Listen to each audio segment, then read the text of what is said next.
a wedding anniversary approaching, all I can say is that the optics seem, as far as I can see, fine. I mean, the two seem very well matched. Now, whether or not that's a favourable comment depends, of course, on your view of them. They have their plans. They've also now got quite a few activities, Meghan launching American Riviera Orchard. And of course, she has her program she's doing for Netflix on cookery and entertainments and so forth. Harry with his series on polo, the trip to Nigeria, which as a private visit certainly had the trappings of a sort of faux royal trip, but it went well. There's no reason that it shouldn't have. What they want to do in the future weeks and months, that is quite another question. Harry has, of course, had his commemorative service at St Paul's, celebrating 10 years of Invictus. Very significantly, the Spencers have shown support for him by turning up. No member of the royal family turned up. Whether or not they were invited is quite another matter. But the facts are that don't underestimate the Sussexes, because they can always do the unexpected. Whether that would be a pleasant thing to do or not, that is quite another issue. But so far as their marriage is concerned, certainly so far as any public optics are concerned, it seems to me that they seem very well matched. Privilege and pleasure to welcome you back to Middle Wallop for actually your last visit as our Colonel-in-Chief. You've been our Colonel-in-Chief for 32 years.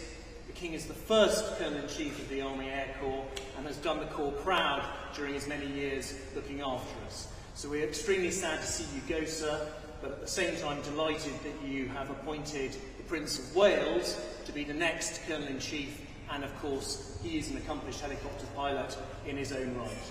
So thank you very much indeed from all of us in the Corps, serving, retired and families, all you have done for us during your tenure as Colonel-in-Chief. I think there's absolutely no doubt that although it was first announced in August 2023 that the Prince of Wales is now king after he'd had 31 years as Colonel-in-Chief of the Army Air Corps, so he was handing it to Prince William. But what is significant here is the timing. When Harry came to Britain on Tuesday of last week, he put out a statement saying that his father was too busy to meet him. Now, that has subsequently been disputed by a royal source, but it was an hour after that that it was announced that there would be this joint engagement between King Charles and Prince William, who is the new Colonel-in-Chief of the Army Air Corps. And I mean, there's absolutely no doubt that, firstly, I mean, it's a bizarre business. Everyone, I think, had expected King Charles to meet his son, and they had met in February. But what had happened subsequently was that Harry had gone on Good Morning America, and though he hadn't discussed what was said, what he had done was talk generally about the way illness can bring a family together. And I think that there is this fear in the royal family that the Sussexes still can't be trusted, that their relationship with the media is still too close. Whatever, it was extraordinary, because this announcement, since the Army Air Corps was what Harry served in from 2012 to 2014, his second tour of duty in Afghanistan, it was, so to speak, his regiment. And normally, had he been a senior working royal, he would undoubtedly have been Colonel-in-Chief himself. I would add, however, that in Spare, his memoir, he very ill-advisedly listed the number of Taliban he'd personally killed in the second tour of duty, and that was not wise. But that apart, I mean, there is no question that this is a significant ceremony today, not only because of the regiment, but also it unquestionably, especially since royal sources are briefing even that Prince Harry didn't apparently want to stay in a palace, or it's said he did and then changed his mind.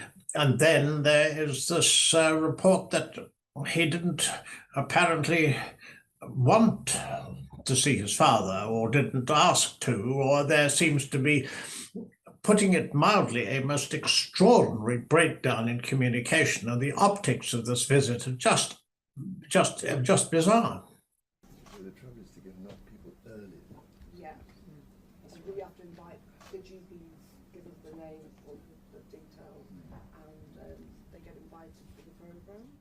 Well, I naturally thought that Harry, who came over instantly the moment he heard of the King's cancer diagnosis, wanted to see his father. When they didn't meet, of course, people thought, most royal commentators thought naturally that they would. And then when they didn't, there was all the speculation. And of course, we must remember that the King, is doing royal engagements as well as his state duties, but he is suffering from cancer. He's undergoing treatment for it. He doesn't want anything particularly stressful, and this was thought to be perhaps a reason. As it is, I mistrust the way the Sussexes handle news, and the way that it was a spokesperson for the Duke, for Harry, who said the King was too busy. Now that does sound extraordinary, especially since they were so close at one time. And there was a garden party at Buckingham Palace the King attended. Harry was at St. Paul's. It didn't make sense. It didn't add up.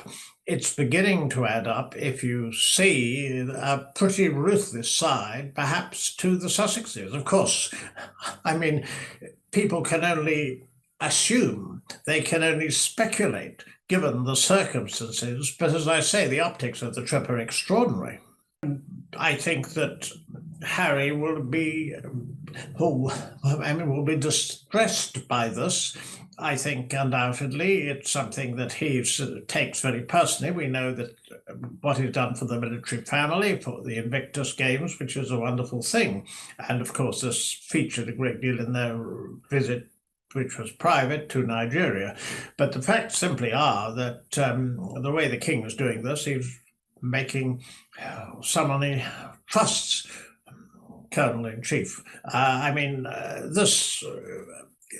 This can generously be described as a mess, but it's a serious issue because it tends to show that communications such as there are totally haywire, and that's a generous interpretation of it. I frankly can see why the Sussexes have been trusted. The interview on Oprah, the Harry and Meghan documentary, which trashed the Commonwealth, the memoir Spare, and all those interviews. So that's my take on it. I would personally trust the palace, but of course all this is very confusing to the outside world, and as I say, the optics really are awful.